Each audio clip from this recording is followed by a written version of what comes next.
Look at all the Malaysian shield bugs here, guys, on September 20th, 2014, about 6 o'clock in the evening. That, yeah, Paul says that's an indication of fall getting ready to hit next week, and I think he may be right. They're trying to move in. Yeah, they're trying to move in and survive here.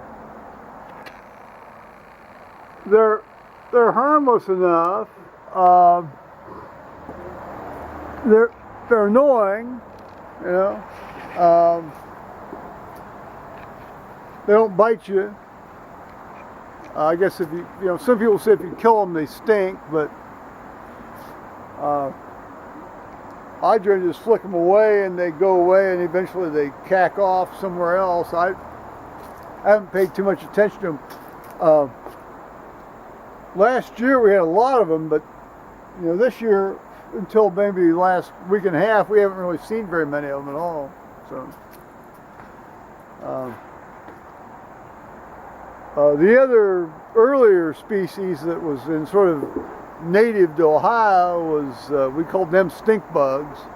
They look exactly like stink bugs. These aren't quite as gray. They tend to have more of a little bit of a pattern on their back, but you know, when their wings are closed, they're beetles, you know, because they fly. When they get flying, they sometimes almost look like bumblebees, but they're not bees, obviously. They're beetles. Well, I wanted to clarify a matter about this abortion bucket stuff.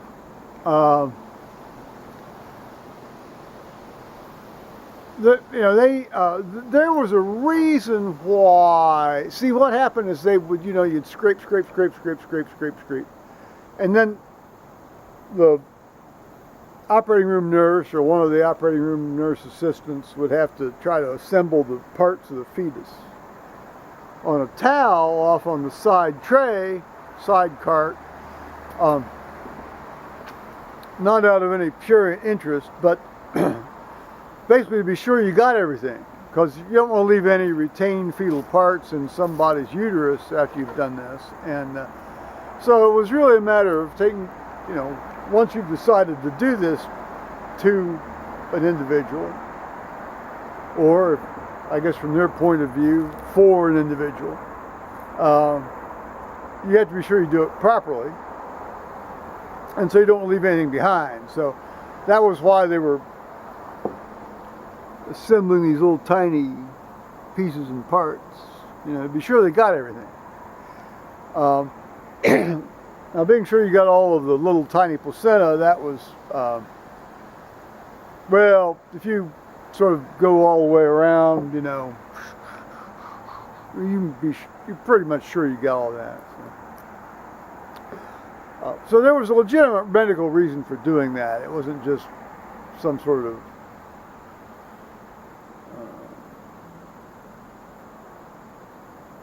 voyeurism or cheap thrill.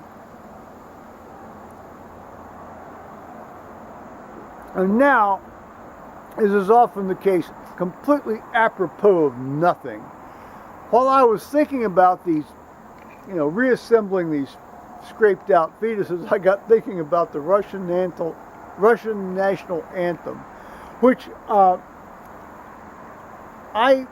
I had the wrong one. I mean, I was thinking about actually the Tsarist National Anthem, which is a tune that was written by Alexei Lvov, L-V-O-V. I probably mispronounced that. But I have seen that referenced in hymnals in the United States, English hymnals, not just in the United States, but English hymnals, calling that tune Moscow. Now, my understanding is there was a tune that Joseph Haydn wrote that is sometimes called Moscow, but it's not universally referenced as that. But this particular thing was written by Alexander Lvov or Lvov, and it was and its proper title was "God Save the Tsar," because it was the Imperial Russian national anthem. Now, I'm going to tell you right now, the current Russian national anthem is a kick-ass national anthem, and I encourage you to find that too. Far better than what we've got. Well, that's not saying too much, is it? Ours is pretty awful compared to most countries. One, it's hard to sing. Two, its music isn't particularly great, and that might be explained by the fact that originally it was an 18th century drinking song called "To a Lacrinon in Heaven." Well, I don't know who the hell a Lacrinon was, but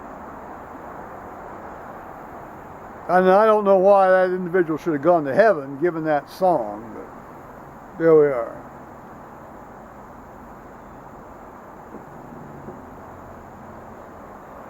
But anyway, as I said, that's apropos of nothing. I got thinking about that after, trying to clarify this, scrape out situation. So while I was looking through things on YouTube to find these songs and on Google and all that stuff, I ran across Meatloaf, Paradise by the Dashboard Light. Now, anybody who's not heard Meatloaf's Paradise by the Dashboard Light needs to listen to that immediately. And pretty much anything else by Meatloaf as well, but that one in particular. So,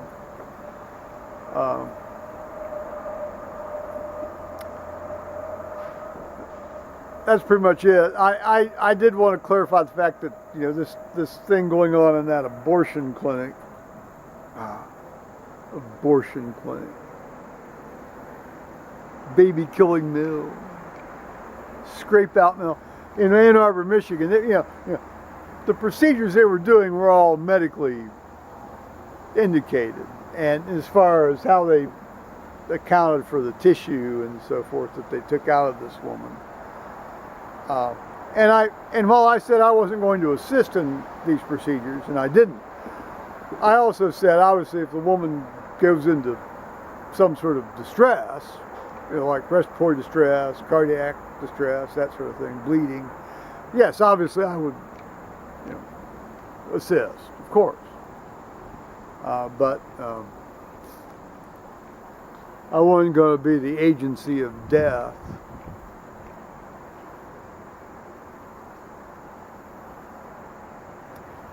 Alrighty, hell, it's a wonderful day. God bless us all. So I'm going to say bye-bye, YouTubers.